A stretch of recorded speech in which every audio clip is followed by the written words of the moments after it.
Hello मेरे दोस्तों। आप सभी का स्वागत है देसी टाल विद अभिषेक में। आज हम पॉलिटी की सीरीज का पार्ट 8 लाए हुए हैं और इसमें हम महत्वपूर्ण टॉपिक कवर करेंगे। अगर आपने इससे पहले 7 टॉपिक नहीं देखे हैं तो आप प्ले लिस्ट में जाकर देख सकते हैं। और ये जो 10 प्रश्न होंगे बहुत ही महत्वपूर्ण होंगे और ये आपकी परीक्षा के लिए रामबाण साबित होंगे। चलिए। और इस समय जो है मौलिक अधिकार का पार्ट 4 है। अनुच्छेद 29 से 30 यानी कि संस्कृति और शिक्षा शिक्षा संबंधी अधिकार। विगत 10 वर्षों से सबसे महत्वपूर्ण प्रश्न है, व्याख्या सहित होंगे। और इसमें क्या होगा कि अनुच्छेदों की ताकत 10 एमसीक्यू होंगे। और इसमें बहुत जरूरी की पॉइंट्स भी दिए गए हैं। वन लाइनर व्याख्या जो दी गई उसमें आप एक क्वेश्चन के साथ कई प्रश्न जो है हल कर सकते हैं, क्योंकि इसमें बहुत महत्वपूर्ण की पॉइंट्स दिए हुए हैं। चलिए आइए पहला प्रश्न देखते हैं। प्रश्न 1। भारतीय संविधान का कौन सा अनुच्छेद अल्पसंख्यकों को अपनी विशिष्ट भाषा, लिपि या संस्कृति को रखने का अधिकार देता है? ऑप्शन ए में क्या कहा गया? भाषा, है ना, भाषा का उल्लेख किया गया है। और संस्कृति का तो ऑप्शन ए अनुच्छेद 28, बी अनुच्छेद 29, सी अनुच्छेद 30, डी अनुच्छेद 31। चलिए ये इसका सही उत्तर देखते हैं। तो पहले का जो सही उत्तर है वह अनुच्छेद 29 है। ये देख सकते हैं 29 है। यह अनुच्छेद यह कहता है कि अगर भारत में किसी भी समुदाय की अपनी अलग भाषा या कल्चर है तो उसे बचाने का उन्हें पूरा हक या अधिकार है। सरकार उन्हें मजबूर नहीं कर सकती कि वे अपना कल्चर छोड़ें या वो दूसरा कल्चर अपनाएं। ठीक है, वो अपनी संस्कृति से जुड़े रह सकते हैं और उन्हें बचाने के लिए प्रयास कर सकते हैं। चलिए दूसरा देखते हैं प्रश्न। अनुच्छेद 29 दो के अनुसार किसी भी नागरिक को राज्य द्वारा सहायता प्राप्त यहाँ बात की गई शिक्षण संस्थान में प्रवेश से किस आधार पर वंचित नहीं किया जा सकता? है ना। ए धर्म और मूल वंश, बी जाति और भाषा, सी उपरोक्त दोनों, डी केवल जन्म स्थान से। चलिए इसका सही उत्तर देखते हैं।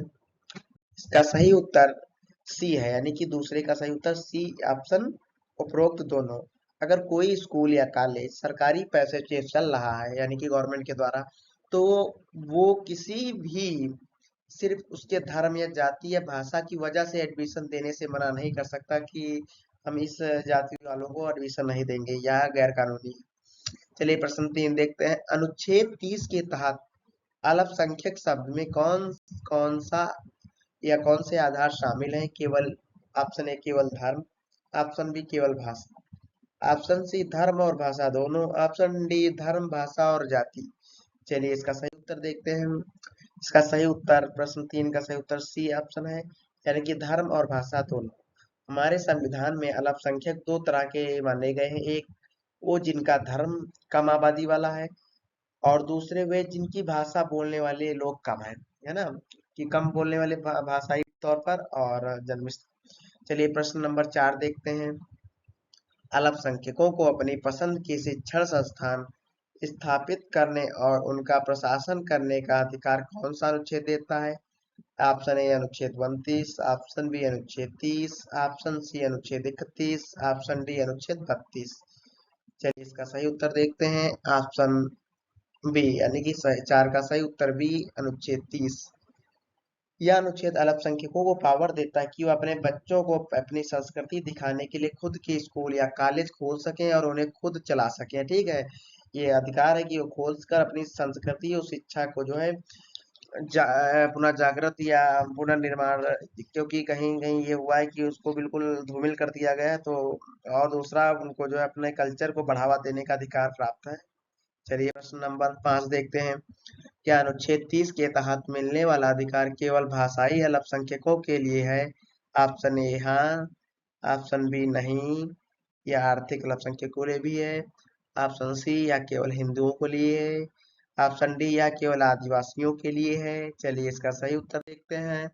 इसका सही उत्तर बी है, यानी कि नहीं, यह धार्मिक अल्पसंख्यकों के लिए भी है।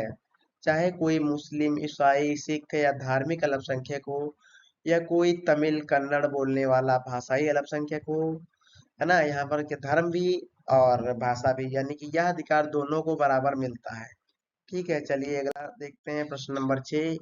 और चैनल को सब्सक्राइब कर लीजिए, जिससे जो है मेरा भी मनोबल बढ़ता है। चलिए देखते हैं, यदि सरकार किसी अल्पसंख्यक शिक्षण संस्थान की जमीन को का अधिग्रहण करती है तो उसे क्या करना होगा। ए, कोई पैसा नहीं देना होगा। बी, बाजार रेट से कम पैसा देना होगा। सी, उचित मुआवजा कंपनसेशन देना होगा ताकि उनका अधिकार बना रहे। डी, सरकार जमीन नहीं ले सकती। चलिए इसका सही उत्तर देखते हैं। सही उत्तर इसका 6 का सी है, उचित मुआवजा देना होगा। 44वें संशोधन के बाद यह साफ कर दिया गया कि अगर सरकार किसी अल्पसंख्यक स्कूल की जमीन लेती है तो उसे इतना पैसा देना होगा कि वे दूसरी जगह अपना संस्थान फिर से खड़ा कर सकें, खोल सकें। ठीक है। चलिए अगला प्रश्न 7 देखते हैं। अनुच्छेद 29 और अनुच्छेद 30 में मुख्य अंतर क्या है। ए, अनुच्छेद 29 व्यक्तिगत है, 30 सामूहिक है। बी, अनुच्छेद 29 संस्कृति बचाने की बात करता है जबकि 30 संस्थान खोलने की। सी, अनुच्छेद 29 केवल बहुसंख्यकों के लिए है। डी, कोई अंतर नहीं है। चलिए इसका सही उत्तर देखते हैं। 7 का सही उत्तर जो है वह है बी ऑप्शन है। अनुच्छेद 29 संस्कृति बचाने की बात करता है और जबकि 30 संस्थान खोलने की। तो 29वें में हक दिया गया है अपनी भाषा बचाने का और 30 में उस हक को पूरा करने का साधन, यानी कि स्कूल कॉलेज बनाने का अधिकार दिया गया है। ठीक है। चलिए प्रश्न नंबर 8 देखते हैं। क्या सरकार अल्पसंख्यक संस्थानों को सहायता ग्रांट देते समय उनके साथ भेदभाव कर सकती है। ऑप्शन ए, हाँ, अगर वो धर्म के आधार पर बने हैं। ऑप्शन बी, नहीं, अनुच्छेद 30 तो इसे रोकता है। ऑप्शन सी, केवल भाषाई संस्थानों को सहायता दी जाएगी। ऑप्शन डी, इनमें से कोई नहीं। चलिए सही उत्तर देखते हैं। 8 का सही उत्तर ऑप्शन बी, नहीं, अनुच्छेद 30 दो इसे रोकता है। सरकार जब स्कूलों को पैसा बांटती है तो वह तो वो इस आधार पर भेदभाव नहीं कर सकती कि यह स्कूल किसी अल्पसंख्यक समुदाय द्वारा चलाया जा रहा है, या भेदभाव नहीं किया जा सकता। चलिए 9 देखते हैं। मदरसा या अन्य धार्मिक शिक्षण संस्थान किस अनुच्छेद के संरक्षण में आते हैं। अनुच्छेद 28 ए, बी अनुच्छेद 29, सी अनुच्छेद 30, डी अनुच्छेद 32। चलिए इसका सही उत्तर देखते हैं। 9 का सही उत्तर सी, अनुच्छेद 30। अनुच्छेद 30 ही वह कवच है जो धार्मिक और भाषाई समुदायों को अपने शिक्षण संस्थान चलाने की आजादी और सुरक्षा देता है दोस्तों। चलिए 10 नंबर देखते हैं। क्या अनुच्छेद 29 के तहत अधिकार केवल अल्पसंख्यकों को प्राप्त है। ऑप्शन ए, हाँ, केवल अल्पसंख्यकों को। ऑप्शन बी, नहीं, यह नागरिकों को किसी भी वर्ग के लिए। सी, केवल विदेशियों के लिए। डी, केवल पिछड़े वर्ग के लिए या वर्गों के लिए। चलिए सही उत्तर देखते हैं। 10 का सही उत्तर बी है, नहीं, यह नागरिकों के किसी भी वर्ग के लिए है। सुप्रीम कोर्ट ने साफ किया है कि अनुच्छेद 29 में नागरिकों को अनुभाग शब्द है, जिसका मतलब इसमें बहुसंख्यक मेजॉरिटी भी अपनी भाषा और संस्कृति बचाने के लिए शामिल हो सकती।